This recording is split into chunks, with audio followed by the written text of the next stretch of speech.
Yes man of skill pero wala pa tayong na master mga brodex. Ayan, lalapag na natin yung mga kinakailangan natin gagamitin mga brodex. Medyo delikado po ang ating gagawin ngayon mga brodex. Magpapalit tayo ng circuit breaker. Ayan, nakasit up ng lahat mga brodex, kaya let's get to rumble na mga brodex.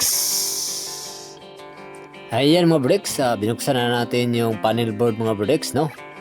Ito yung itsura ng ating panel board mga brodex. Ayan. Ang main nito mga brodex is 250 amperes. Ayan, ganyan kalakas yung kuryente natin dito mga brodex. At saka yung branches niya mga brodex is 12 branches. 3 piece to mga brodex. Ayan. Ito yung lumang breaker mga brodex. Nasa 70 amperes to. Pang aircon kasi gamit natin ito. Yung vertical aircon. Yung malaki. Ayan, dapat malaki din yung breaker na gagamitin natin, 70 amperes. Yan, yun yung kakayanin niya mga brodex. Kaya nasunog yan mga brodex, kaya papalitan natin yun ng bago. Kaso nga lang mga brodex, nung bumili tayo sa hardware mga brodex, wala na yung stock, wala na, piece out na yung stock natin mga brodex. Kaya mahirap na tayo makakita ng ganyang stock mga brodex. Kaya ang nabili natin mga brodex, ganito. Ito yung bagong bili natin mga brodex. Dalawa kasi klase ng breaker mga brodex, may bolt-on tsaka plug-in. Ito nabili natin mga brodex, bolt-on to mga brodex. Ibig sabihin ng bolt-on mga brodex, kakabit natin to na naka-bolt sa mga brodex. Yan, may bolt tayong gagamitin. Yan, i-screw natin yan mga brodex dun sa pinaka-brass bar niya. Medyo may diferensya yung nabili nating bago sa lumang breaker mga brodex. Pero konti lang naman, ma-remedyohan naman natin yung mga brodex. Yan yung diferensya natin mga brodex. So yan yung lumang breaker, mas malapad yung niya, lagaya ng brass bar. Yan yung brass bar mga brodex. So kasyang-kasya. Yung nabili natin na bago mga brodex, hindi siya magkasya yung brass bar na yan. Kaya may gagawin tayo dyan. Papakita ko sa inyo mamaya mga brodex kung anong gagawin natin dyan, kung paano natin re-remedyohan yan mga brodex. Medyo ingat lang tayo mga brodex kasi alam naman natin naka-off na yung main, pero may kuryente yan sa taas mga brodex. Yan, no? Yung lalaki yung mga wire niya mga brodex. Kaya wag tayo basta-basta relax lang sa trabaho na to mga brodex kasi kuryente yung kalaban natin dito mga brodex, pero I can manage naman brodex. Ito, bago na tong panel board mga brodex. So, pinalitan na namin yung bago yan. Ito yung mga luma. Ayan, may mas malaki pa yan mga brodex. Oh, yan talaga yung pinaka main. Ayan. At ito naman mga brodex, ito ay dual switch. Switch yan sa generator at saka switch sa ating supply ng kuryente. Ayan mga brodex, let's go. Pisa na natin yung tirada mga brodex. Ayan. Tatanggalin muna natin yung mga bolt mga brodex. Yan, 6 na bolt yan mga brodex. Kaya ko tinanggal yan mga brodex para mailalapat natin yung breaker natin na bago doon sa brass bar mga brodex. Yan. Dahil wala na tayong choice na makabili ng original na breaker mga brodex doon sa luma nating panel board at saka luma nating brass bar. Ang gagawin natin dito mga brodex ay didiskartehan na lang natin mga brodex, no? I-improvise natin yun para ma-solve natin ang ating problema brodex. Ayan mga brodex, no? Patuloy lang tayo sa pagtanggal ng mga bolt natin mga brodex. Maya-maya kakabit na natin yung ilalapat na natin yung mga brodex para makita natin kung kasya ba o hindi. Ayan.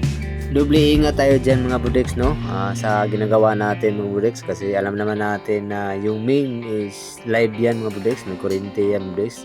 So safety naman tayo dyan sa ginagawa natin sa baba mga brodex kasi naka-off naman yung pinaka main niya.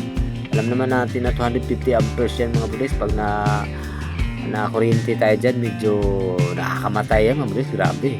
Ayan, pero safety naman tayo sa ginagawa natin yan brodex, no? Pasensya na sa mga nanonood mga brodex, no? Kung may magbaba sa atin na wala tayong gloves, okay lang yan mga brodex kasi alam naman natin yung ginagawa natin mga brodex. Importante dyan mga brodex, hindi lang tayo magkamali sa mga move natin mga brodex. Ayan, no? Yan, kinukuskus natin yan mga brodex. Yan, yung brass bar natin medyo binabawasan na yan yung mga gilid-gilid para makapasok yung bago natin breaker mga brodex. Ayan. So pagtsatsagaan lang natin yan mga brodex, no? Kasi improvise lang to mga brodex. Wala kasi tayong mabiling stock mga Budex, kasi yung mga lumang stock kasi mga Budex wala na ngayon, medyo phase out na yung mga yung design ng panel board natin Budex, wala na yun, phase out na sa market yan mga Budex. Kaya kadalasan binibinta ngayon ng mga breaker, panel board bago na lahat mga Budex. Kaya yan, inano na natin, dinidiskartean na natin yan mga Budex para lang magamit natin yung bagong breaker, at saka kompleto pa naman yung natin, mga panel board natin mga Budex. Buhay na buhay pa naman yung panel board. Kaya gagawin na natin ang paraan mga Budex. Kaya ayan mga Budex, pira pa rin tayo mga Budex, no? Ayan, kukuskusin na natin yung Budex hanggat sa makasya yung breaker natin mga Budex. Ayan, hindi ko alam kung advisable to sa mga professional mga Budex, sa akin lang ginawa ko na ng paraan. Ayan, alam ko safety naman to. Sana hindi ako mabasa sa mga professional, kasi alam ng mga Budex hindi naman ako professional. Ang sa akin lang mga Budex, nag-iingat naman ako sa ginagawa ko. Kahit di tayo naka-gloves dyan mga Budex, importante dyan mga Budex, may kursunada tayo. Kaya nga tinatawag tayo na man of skill, pero wala tayo na master mga Budex, kasi hindi ko naman talaga pinag-aralan to.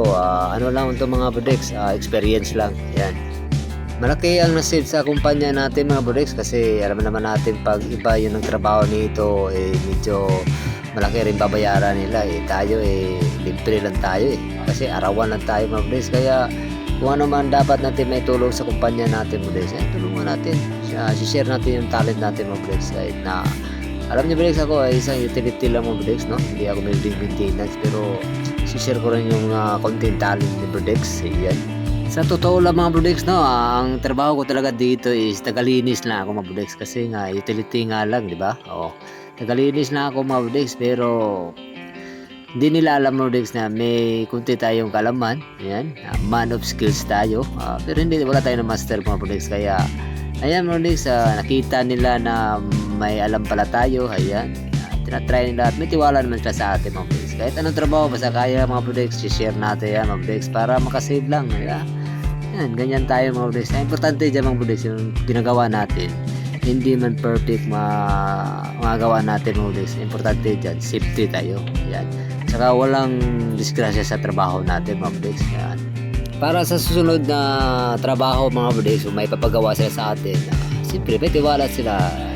Pag sinabi natin, tatry natin, susubukan natin, alam nila na kaya natin yan mga Budex. Yan, mapa-welding man yan, mapa-electrical man yan, mapa-plumbing man yan, o kahit gupit man yan, o kahit ano, basta kaya natin mga Budex. Hindi natin atras yan mga Budex. Ganyan tayo, man of skill tayo, diba? Ayan mga Budex, sinipitan na natin yung mga wire mga Budex, no? Ayan, nakamarking na po yung mga wire natin dyan mga Budex. Hindi natin pwede magkabaliktad yung mga wire mga Budex. Kaya yan mga papel, may nakikita kayong papel dyan mga Budex. Yan, nakamarking yan mga Budex, C1, C2, C3.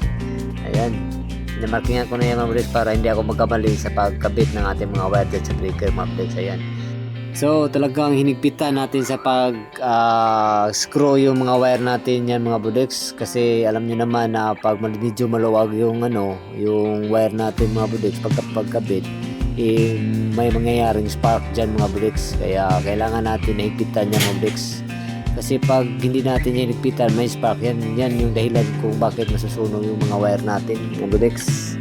At saka yung metal na nasa mga breaker natin mga Budex, yung mga bolt na ginagamit natin dyan mga Budex, matutunaw yan pagka palagi nag-spark yung wire natin mga Budex, pagka hindi mahigpit yung pagkabit natin. Yan, ito hinahawakan natin ng mga wire mga Budex, yung tatlong wire na yan mga Budex, walang laman yan mga Budex, walang problema dyan, wala pang kuryente yan mga Budex, kasi yung wire na yan, yan yung wire natin sa vertical aircon mga Budex. Yan, malayo yung aircon natin dyan mga Budex. Ayan, wala problema dyan mga Budex, safety tayo dyan. Ayan yung pinag-iingatan natin dyan mga Budex, yung talagang yung panel board mga Budex, yung sa may ibabaw, kasi may supply yan mga Budex. Medyo malaki yung mga wire dyan mga Budex, pagka nagkamali tayo dyan na dumikit yung kamay natin o sa parte ng katawan natin, ako dilo tayo dyan mga Budex. Kaya think positive tayo dyan mga Budex. Yan, dapat nasa sarili tayo pag nagtatrabaho tayo ng ganito mga Budex, kasi pagka may inisip tayo ng iba, baka dyan tayo magkakamali mga Budex. Tsaka dapat mga Budex, pagka nagtatrabaho tayo dito sa ganitong trabaho mga Budex, sa mga kuryente, dapat huwag ka magtrabaho kung ikaw lang mag-isa mga Budex, dapat may kasama ka. Yung kasama mo mga Budex, yan, yung body mo, nakatutok yan dun sa pinaka main. Kasi pagka halimbawang makuryente ka dyan mga Budex, yung ang gagawin niya, switch off na niya lang yung mga Budex. Yan, for safety na yan mga Budex, kaya huwag kang matakot pag may Budex, may kuryente yan, basta may kasama ka. Kasi pag wala kang kasama mga Budex, pagka nakuryente ka dyan, wala tutulong sa'yo, wala makakita sa'yo, didong-dido ka talaga dyan mga Budex. So ayan mga Budex, so nakabit na natin mga Budex, no? Bago natin i-final ang paghigpit ng mga tornilyo dyan mga Budex, bubluwiram na natin, no? Lilinisan natin yung bawat sulok ng ating mga breaker, kasi kanina nagkuskus tayo. Baka yung mga powder sa kikuskus natin sa brass bar mga Budex, baka pupunta yun sa mga sulok ng ibang breaker, baka yan pa yung dahilan upang mag-short o masunog yung mga breaker ng iba mga Budex. Yan. So yan mga Budex, no? Tapos na natin lilinisan. Yan. Kakabit na natin yung mga bolt mga Budex. Ayan. Hihigpitan pa rin natin yan mga Budex. Dapat mahigpit yan kasi pag medyo maluwag yan, mag-spark yan mga Budex. Ayan. Talagang tuloy higpit yung natin dyan mga Budex kasi malakas yung kuryente nito mga Budex. Ayan mga Budex, no? Andyan pa rin yung kasama natin si Joel Banda, nasa likod natin yan. Siya yung nagbabantay sa main switch kasi pagka halimbawa may mangyayari, talagang automatic off yan mga Budex. Yan, nakatutok yan sa switch mga Budex kasi yun yung sa kanya. Yun ang gagawin niya Budex. Ako yung titira, siya yung gagawin niya lang, ibabantayan yung pinaka main switch. Yan, para safety ang lahat mga Budex, wala mangyari. Kung makuryente man tayo, saglit lang tayo mamamatay niya mga Budex kasi ayan, naka-off naman agad yan. Ayan mga Budex, for final na to, no? Talagang higpit na tayo. Tinatawanan pa ni Budex yung mga Budex. Ayan. Kunting na lang mga Budex, no? Ay isasarado na natin yan. Titesting na natin yan mga Budex. Huwag kayo magtaka mga Budex kung medyo mabilis yung video natin, no? Kasi pinapas forward ko lang kasi mga Budex para mas madali. Pero ang pagtrabaho ko dyan mga Budex, dandahan lang yan mga Budex kasi bawal tayo magkamali dito mga Budex. Pagka nagkamali tayo ng kabit dito mga Budex, baka sasabog yung natin, panel board mga Budex. Mas malaki pa yung madamage, baka masira pa yung buong panel board. Kaya ang trabaho natin dyan mga Budex, slowly but surely pa rin mga Budex. Ayan. Yan, pinapas forward ko lang yan mga Budex. Talagang hinihigpitan natin yan, hindi natin basta-basta yan pinakawalan na hindi mahigpit yung mga screw natin dyan mga Budex kasi napaka-importante dyan mga Budex is kinuhigpit talaga. Napaka-seryoso ng mukha natin dyan mga Budex kasi alam niyo naman na dapat seryoso tayo sa trabaho na to mga Budex kasi nakakamatay itong mga trabaho na ito mga Budex. Huwag tayong wala sa isip natin yung may kuryente sa harapan natin mga Budex. Yan. So ayan mga Budex, patapos na tayo, no? Ayan, tapos na natin i-install yung bagong breaker mga Budex. Ayan, yung set up natin. Ayan, sabi ng ating kaibigan, okay na daw. Gwapo yung trabaho natin. So ayan mga Budex, tatakpan na natin yung panel board mga Budex. So yun, good na yung panel board mga Budex. Kakatapos rin natin na testing na natin yung Budex. So good na rin yung aircon Budex, naka-on na. So ayan mga Budex, ready for close na yung panel board natin mga Budex. So ganyan, isasarado natin, naka-screw din yung mga Budex para safety, di mga mapasukan ng mga RET yung panel board natin para hindi magalaw yung mga wire sa loob. Ayan, kasi pag nakapasok yung RET dyan sa loob ng panel board, masusunog yan mga Budex. Isa naman yung problema mga Budex. So ayan mga Budex, maraming salamat sa inyong panonood mga Budex. Abangan nyo sa susunod natin mga mid-video mga Budex. So sa Man of Skill, pa tayo na master. Ayan mga Budex. So salamat mga Budex, bye bye.